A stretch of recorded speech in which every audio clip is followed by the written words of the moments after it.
mental health, as well as spending habits and college enrollment rates.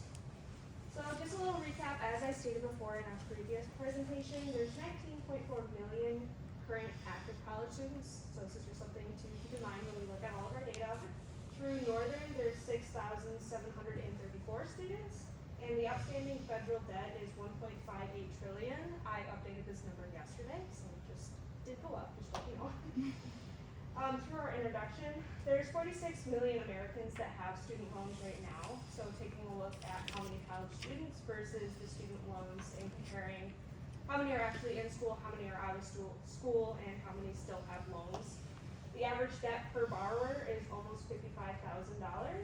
Our group decided to take a look at this topic specifically because it correlates between all of us as well as how many other individuals have student loans.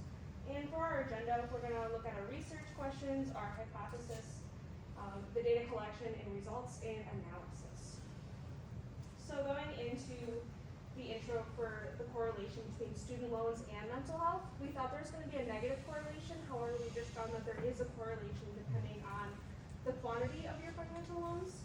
I also took a look at mental health exams to see how mental health is tracked. There's three major exams that I saw. There was the MMPI-2, the Beck Anxiety Inventory, and the Beck Depression Inventory.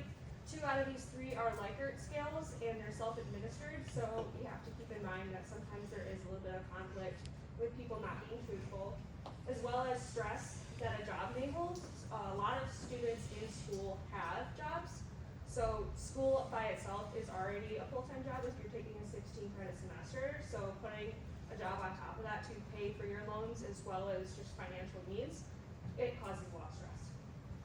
And then we also decided to look into how students with their spending habits were compared to how high their loans were. An average for a student to spend in a month for entertainment is around $100, which seemed a little low because over 2 semesters that's $800, and an average student that works over the summer makes at least $5,000, which means that they feel like they can't even spend 1/5 of their summer savings.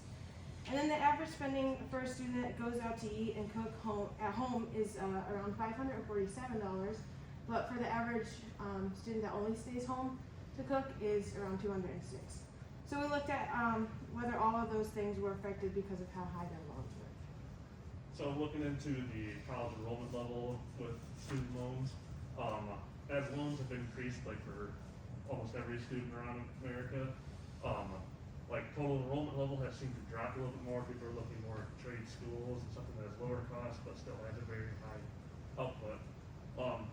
We've noticed a correlation between loans and success. People who tend to have higher loans tend to put themselves, try to get them into better situations to do well in school because they already have the loans, so might as well go with it and get your degree you get as many athletes as you can. We've also noticed that it kind of goes along with that. The higher the loans, the more likely you are to attend class. If you don't have any loans, then you're like, well, what am I losing? I don't lose anything if I don't go to class. So going into our research questions, hypothesis, and analysis. Our overall research question was, how do academic loans impact students' lives? Like I said before, there's those 3 separate categories that we will go into. So more specifically, there is a difference in mental health statuses between students who have loans versus students who don't. So looking at our literature review, everything that we saw, the burden of having academic loans creates mental health issues. However, it depends on how much loans you have that deters how your mental status is affected. Like I stated before in our previous presentation, 1 in 14 borrowers have suicidal thoughts when it comes to paying off their student loans, as well as the stress levels that lower paying jobs could have. Overall, the financial stress from loans leaves students and graduates feeling overwhelmed. After seeing our literature review, we expected there to be a high correlation between student loans and it affecting their mental health, so that is what we predicted to happen when we did our study. Moving on to our other hypothesis, the higher your student loans are, the more likely you are to attend classes. Within our findings of our literature review, we found a ton, but to sum it up, college enrollment totals to 16.6 million undergraduate students nationwide, and overall that number has decreased by 6.6% since 2010. Note that some of the decrease obviously was because of COVID-19 and people deciding not to go to school during that time.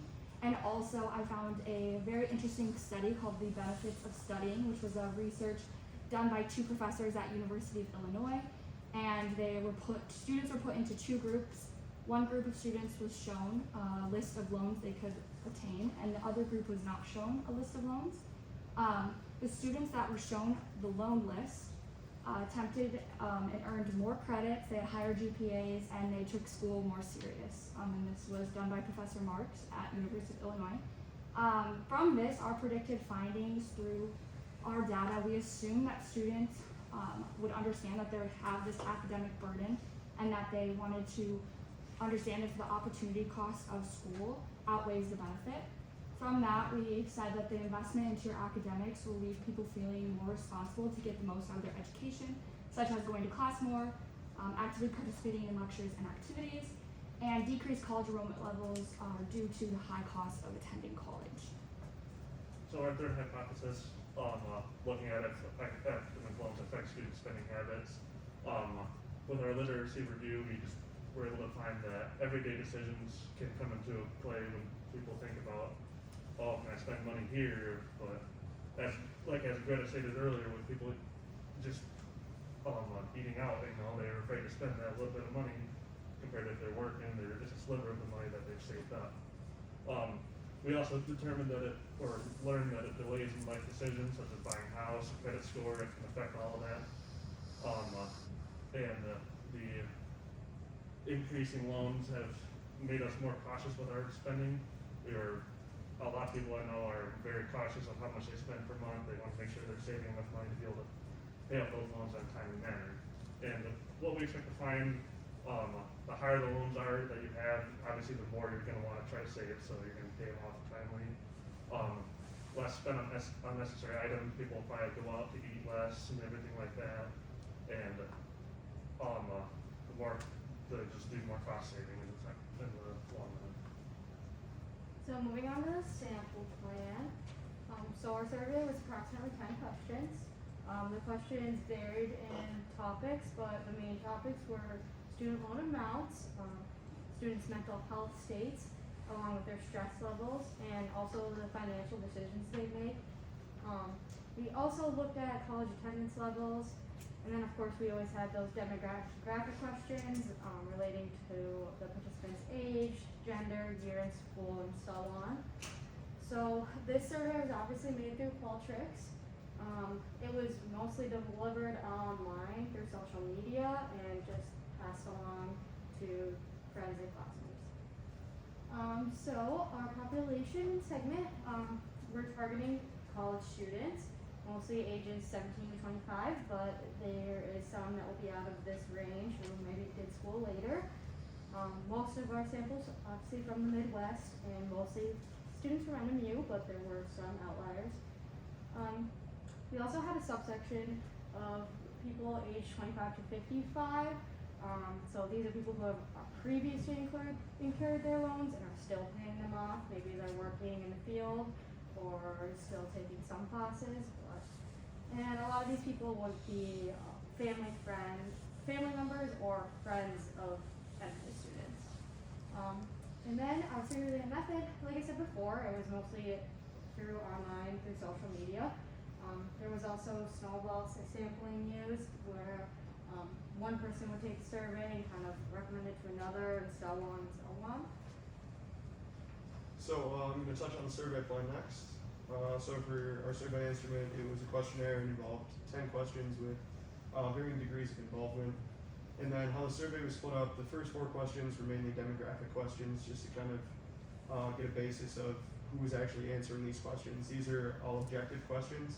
And the next 6 questions are based on levels of emotion, so these would be our subjective questions. So for the objective questions, like I said, they're used to gauge demographics. So this is, or the 4 that we had were age, years spent in college, year of school the respondent is in. So first year, second year, third year out of college, and then their current employment status. And then all the objective questions had ranges for answers. So, for instance, how many years did you spend in college was, for age it was, are you between the ages of 18 to 28? Are you between the ages of 38 to 48? So that type of thing.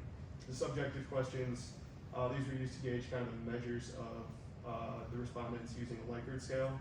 So for instance, positive and negative choices, we would ask them, how likely, or do student loans affect spending habits on eating out, entertainment, that type of thing, and then we would give them 5 choices. It greatly affects, kind of affects, no effect, or neutral, doesn't affect, or really haven't thought of it much. And then this is subjective questions continued. Again, like I said, we use the Likert scale. I kind of touched on the final 4 questions already. With this grocery spending, the eating out, the recreational activities, the entertainment. The other 3 questions that we had were the level at which loans acted as a deterrent from attending college. So again, greatly affected, neutral, didn't affect at all. And then from there, we had level at which loans create anxiety around future incomes, the level of effect on mental health. Now for descriptive interpretation of results. So for our first hypothesis, it was there's a difference in mental health statuses between those who have loans and those who don't. What we found was there is a statistically significant difference between the mental health of people that do have loans and people that don't. For our Qualtrics data, the significance was less than 5%. Therefore, it is statistically significant. Just a little bit on our findings. The people with little or no loans, the 2.77 plus or minus 0.818, that was different than the people that had loans. Moving on to our second hypothesis. Student loans prevent students from enjoying entertainment, recreational activities, eating out, and grocery shopping. I highlighted our p-value because it stated that there was no effect observed. As you can see, they are greater than 0.05. So a multiple linear regression was performed to calculate this, again, to see if an academic loan has effect on spending habits, and we didn't see an effect, although it could be likely believed that there is an effect. Unfortunately, when we were taking our data, we decided to do a range for our loan amounts, which altered all of our data because it made it so our p-value was over 0.05, but I included what our significant regression equation would have looked like if our p-value was 0.001. And then finally, our third hypothesis, the higher one's student loans are, the more likely they are to be involved in their academics. So for this one, we performed a t-test, and as you can see, 1 would be people with high levels of loans, and 0 would be people with no loans or very small amount. So we did find that the study did find that students with higher loans had statistically significantly more involvement in their academics than those with lower amount of loans. As Audrey touched on earlier, this could be because people with higher loans feel they have more of a stake in their education and are more likely to not skip class, study more, that kind of thing. And yeah, that's exciting. Concluding that, what we got out of this research was that there is a correlation between student loans and mental health. There was no effect on student spending habits, even if their loans were higher. And students were more involved in their academics if they had higher loans. So loans do greatly impact students, and for the 46 million students that have loans and could be struggling with mental health, or put too much pressure on themselves to do well in school, we feel that something needs to be done about the student loan crisis, such as resources and ways to cope with it, as well as ways to help get their loans paid off sooner.